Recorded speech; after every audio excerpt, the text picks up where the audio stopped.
আরে দাদা, আপনি কি যৌতুক নেবেন? আর মেয়ে তো পালিয়ে গেছে, কিসের যৌতুক?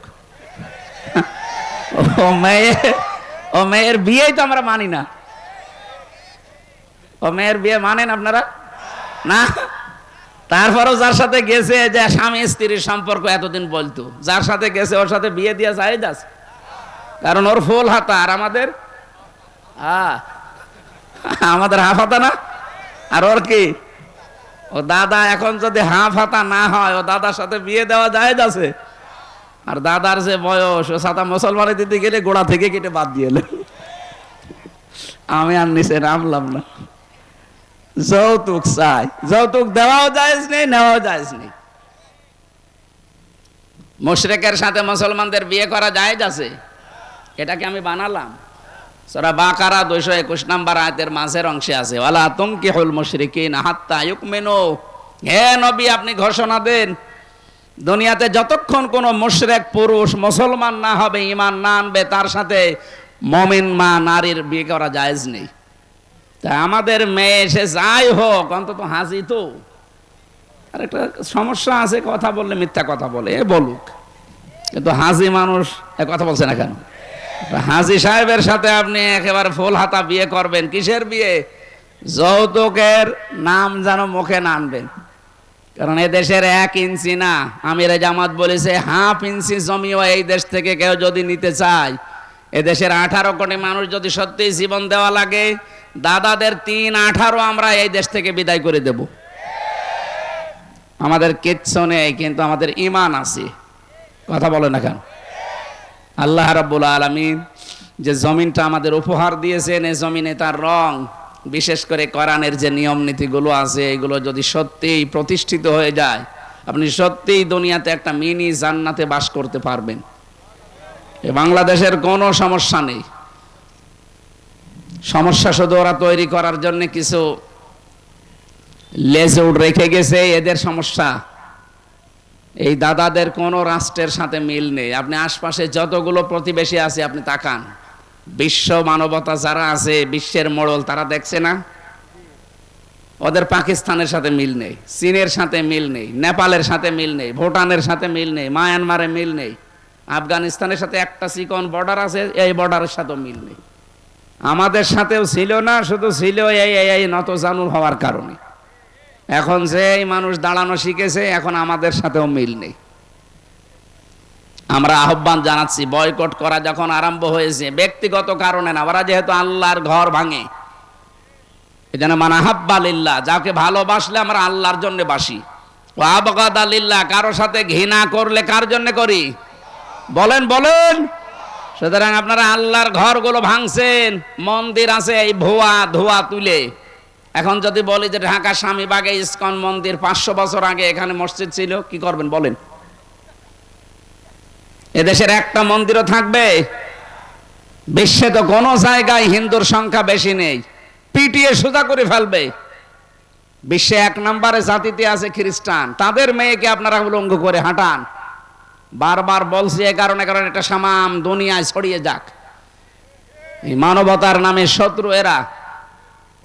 200 কোটি মুসলমানের এখন ইমানের দাবি, আমার মনে হয় এদের ঐক্যবদ্ধ হওয়া দরকার। ভারত বয়কটের ডাক দেওয়া দরকার। এই কথা বলেন না কেন? এটা ইমানের এখন দাবি, কারণ ওরা মসজিদ ভাঙে। কি ভাঙে?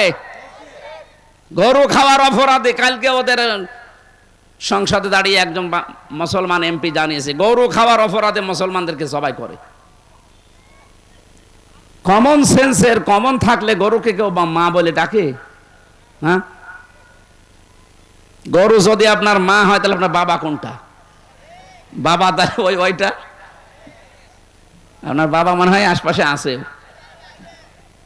না। হিন্দু ভাইরা যারা আছেন এদেশে, আপনি মন খারাপ করবেন না। আমরা এই দেশে যারাই বাস করি, জন্ম নিয়েছেন যারা, এদেশের তারা সম্মানিত এবং বৈধ নাগরিক।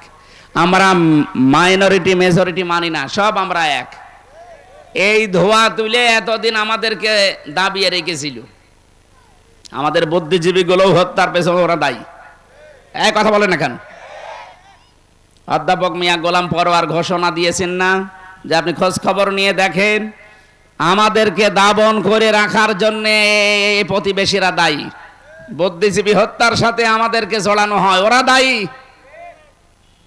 রাজাকারের তালিকা বের হয়েছিল, আপনারা দেখেছেন, ওনাদের নিজেদের মন্ত্রী তালিকা বের করেছিল 10,000, তার ভেতরে 8,060 জন আওয়ামী লীগের।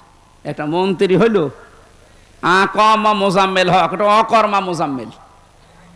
ওরে দায়িত্ব দিয়েছে যে জামাত শিবিরকে রাজাকার বানাবে, ও ছাতা আওয়ামী লীগকে বানিয়েছে 860 জন, জামাতের মাত্র 37 জন, তাও 8-9 জন মরে গেছে।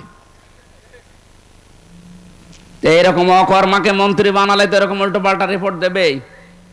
আপনার রিপোর্ট অনুযায়ী বলেন এই দেশে কি করেছেন? 11 জন মানুষ ছিল ওই সময় যুদ্ধ করার মতো শেখ পরিবারে, একটাও করে নাই। বেকার এই ধোঁয়াটা তুলে এতদিন পর্যন্ত এই দেশে ইসলামকে এবং আলেম ওলামাকে, ইসলামপন্থী যারা ইসলাম কায়েম করতে চায় তাদেরকে দুনিয়া থেকে বিদায় করেছে এই ধোঁয়াটা তুলে। এটা এখন আর দেশে কেউ বিশ্বাস করে না। কথা বলো না কেন? উনি যে আরামে নেই উনি নিজেও টের পাচ্ছে। কালকে স্ট্যাটাস দেখেছেন যে আমি এখানে অঘোষিত জেলখানায় আছি, আমি এভাবে থাকতে চাই না, দরকার হয় নিজের দেশে যেয়ে সারা জীবন আমি সাইদি সাহেবের মতো জেলে থাকবো, তারপরও এখানে আমি আর থাকতে চাই না। ওটা অঘোষিত জেল, আর এখানে আসলে 165টা মামলা। আমার তো 2টা মামলায় যদি 3 বছর থাকা লাগে, ওনার তো 165টা, এক একটাই যদি 1.5 বছর করে হয়, ওইটাই ভালো। ইন্নাল আবরার লাফি নাঈম ওয়া ইন্নাল ফুজ্জার লাফি জাহিম। নেককার যারা, এরা আল্লাহর নিয়ামতের ভেতরে থাকে, আর যারা বদকার মানুষগুলো থাকবে আল্লাহর আগুনের ভেতরে। এদের চর্ম চোখে দেখতে যতই মনে হয় খুব ভালো আছে, ভালো নেই। মানুষগুলো জাহান্নামের চাইতেও কঠিন অবস্থায় আছে। প্রশ্ন আসতে পারে 15.5 বছরে, 15.5 বছরও খারাপ ছিল, আমরাই ভালো ছিলাম, কারণ আমাদের এই 15.5 বছরে আখেরাত তৈরি হয়েছে, আর ওদের দুনিয়া আখেরাত সব ধ্বংস হয়ে গেছে। যাই কামাই করেছিল এখন আর আছে কি? কথা বলেন এখন। আল্লাহ রাব্বুল আলামিন বলেন ফাতিলকা বুয়ুতুহুম খাওয়িয়াতাম বিমা যালামু। হে নবী, এই যে এই ঘরগুলোর দিকে তাকান, এই সেই ঘর খাওয়িয়াতাম বিমা যালামু, যেগুলো আমি পরিত্যক্ত করে দিয়েছি, যেগুলো উজাড় গৃহ বানিয়ে দিয়েছি, জনশূন্য করে দিয়েছি তাদের জুলুমের কারণে। যদিও আয়াতটা হযরত লূত আলাইহিস সালামের ব্যাপারে নাজিল করেছেন আল্লাহ তার জাতির ব্যাপারে, তা আমার তো মনে হচ্ছে 2024 সালের 5 আগস্টে আরেকবার নাজিল হলো। আপনি দেখেছেন বয়ত দিয়েছেন আল্লাহ বাইতুন না, এরপরে হোম আছে। আল্লাহ পাক বলেন হে নবী, এই সেই ঘরগুলো আমি কিন্তু আজকে এটা জনশূন্য ধরে দিয়েছি, উজাড় গৃহ বানিয়ে দিয়েছি, এটা পরিত্যক্ত এখন। খাওয়িয়াতান, এদের জুলুমের কারণে এই জায়গা পর্যন্ত এখন অভিশপ্ত হয়ে গেছে। এটা যে কত বাস্তব আমি দেখেছি। কুষ্টিয়ায় হানিফ সাহেবের বাড়ি এখন জাতীয় টয়লেট হয়ে গেছে। কি করেছিল বাড়ির ভেতরে, পরের দিন আমরা যে দেখি কি অবস্থা, বাড়িটা যে কত টাকা খরচ করেছিল ভেতরে ওরা জানে আর আল্লাহ জানে। মনে হয় ওই টাকা যা খরচ হয়েছে ভেতরে ওরকম 20টা বাড়ি বানানো যাবে, এমন কিছু নেই ও বাড়ির ভেতরে দেয়নি। কুষ্টিয়ার একেবারে মেন জায়গায় জেলখানার পাশে বিশাল বাড়ি বানিয়েছিল, কি জাঁকজমক থাকতো। কিন্তু 5 তারিখের বিকাল 5টা বাজতে বাজতে মানুষ ইট পর্যন্ত খুলে নিয়ে চলে গেছে, এমনকি পায়খানার প্যানও রাখে নাই, ওইটাও খুলে নিয়ে চলে গেছে। আল্লাহ যে জানালেন খাওয়িয়াতান, আমি একেবারে জনশূন্য শুধু না পরিত্যক্ত করে ছাড়বো, তাই করিস। এখন জাতীয় টয়লেট, ওইটা ওই রাস্তা দিয়ে কেউ গেলে আগে ওখানে পোশাক পায়খানা করে। ইন্না ফি যালিকা লাআয়াতাল লিকাউমি ইয়ালামুন, এর ভেতরে শিক্ষা আছে। এখানে লামে তাকিদ, আল্লাহ বলেন অবশ্যই শিক্ষা আছে যারা জ্ঞানী তাদের জন্য।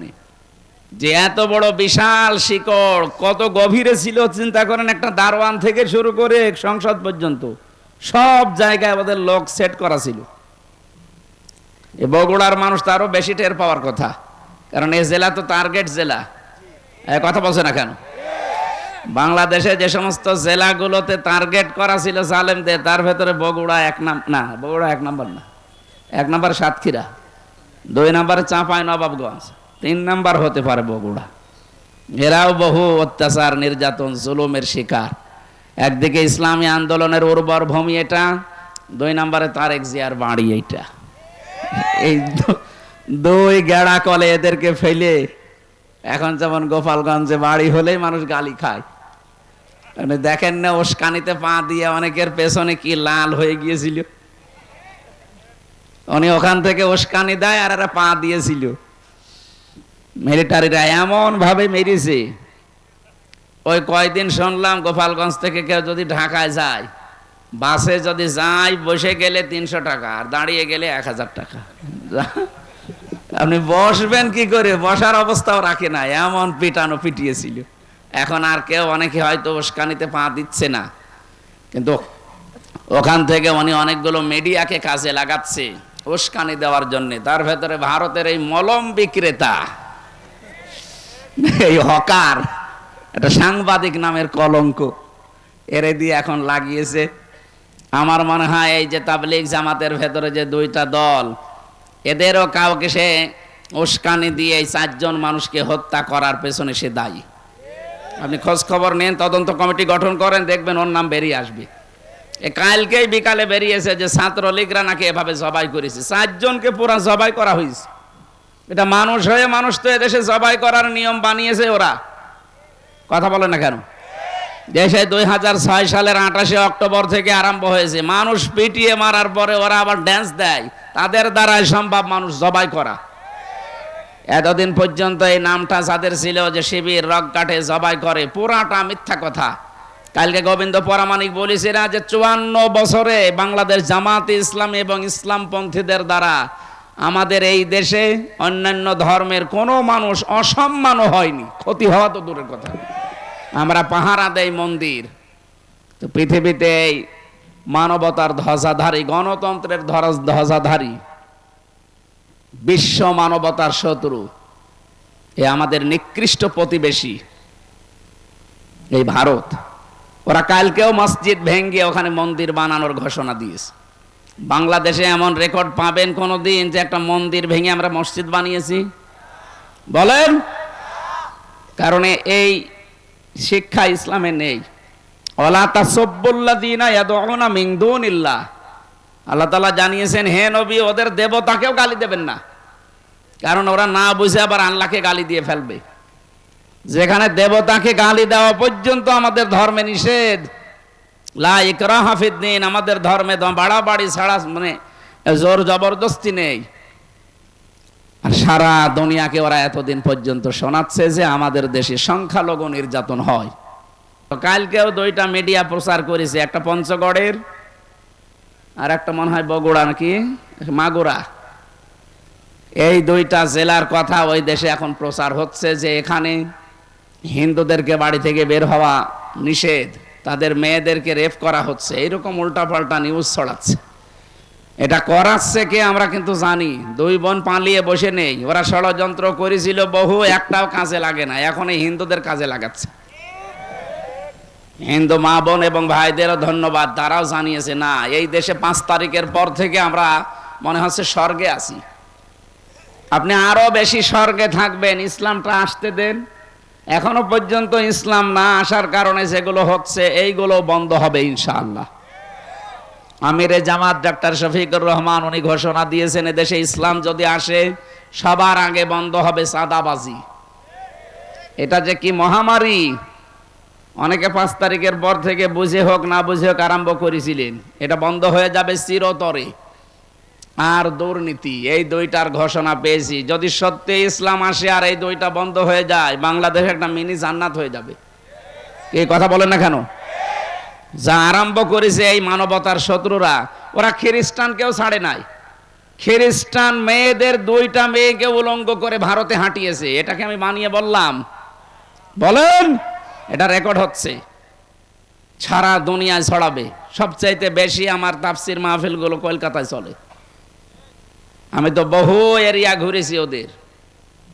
ও দাদারা খুব ভালো করে শোনিস, শুনে যে মলম আছে, পকেট থেকে মলম বের করে, চুলকানির মলম। আমার মনে হয় ওর সব জায়গায় চুলকানি আছে। ওরে দেওয়া দরকার এই দেশের হিজড়াদের কাছে, জায়গা মতো চুলকানি। কথা বলছেন না কেন? পৃথিবীর যে 6 জনের তালিকা আছে মানুষ হত্যার দায়ে, তার ভেতরে এই পাশের রাষ্ট্রের যে দায়িত্বে আছে ওনার নামটা আছে, আর যে পালিয়েছে ওনার নামও আছে। আমাদের স্বাধীনতা দিবসে যে ঘোষণাটা দিল আমরা মর্মাহত, আমরা অন্তরে আমরা খুব বেশি কষ্ট পেয়েছি। স্বাধীন করলাম আমরা, ওরা বলছে আমরা করে দিয়েছি। বলেন নাউজুবিল্লাহি মিন যালিক। এই রাষ্ট্রের মানুষ যারা দায়িত্বে আছে উগ্রপন্থী সবাই না, এরা যে মিথ্যা কথা বলে আজ বিশ্ব মিডিয়ায় প্রচার হয়ে যাচ্ছে। ট্রাম্প পর্যন্ত এখন রেগে গেছে। গতকালকে ট্রাম্পের ঘোষণা শোনেননি? 16 লাখ ভারতীয় আছে আমেরিকায়, এদের সব নাগরিকত্ব বাতিল করে পাঠিয়ে দেবে। আমাদের ব্যবসা বাণিজ্য তো আমরা অলরেডি বন্ধ করে দিয়েছি, এখন ওদের আলু পেঁয়াজ সব বর্ডারে পৌঁছতেছে। পাগল হয়ে যাবেন আপনি, কারণ আপনি আল্লাহর ঘর মসজিদে হাত দিয়েছেন। কথা বলেন না কেন? 200 কোটি মুসলমানের কলিজায় তো আগুন দিয়েছে, 250 কোটি খ্রিস্টানের কলিজায় আগুন দিয়েছে এই উগ্রপন্থী এই হিন্দুরা। খ্রিস্টান মেয়েদের উলঙ্গ করে রাস্তায় হাঁটায়, তারা বসে থাকবে? ট্রাম্প কি খ্রিস্টান না? কথা বলেন না কেন? সে তো জাতে মাতাল হলো, অন্তত তাহলে ঠিক আছে। সে জানে না যে আমার মা, আমার বোন, আমার মেয়েকে উলঙ্গ করে হাঁটায়, দাঁড়া তোর 16 লাখ পাঠিয়ে দিচ্ছি, দেখ কি করে, সিঁড়ে খাবে। ও পাগল হয়ে মরবে, আমার মনে হচ্ছে ও পাগল হয়ে মরবে। আর যাদেরকে লাগিয়েছে এরা তো ডবল পাগল। এরা এখন কক্সবাজার, চট্টগ্রাম, বান্দরবন, খাগড়াছড়ি, রাঙ্গামাটি নিয়ে নেবে। বলছে এগুলো নিলে আমাদের ব্যবসা নাকি ভালো হবে, ঘুরে আসা লাগবে না।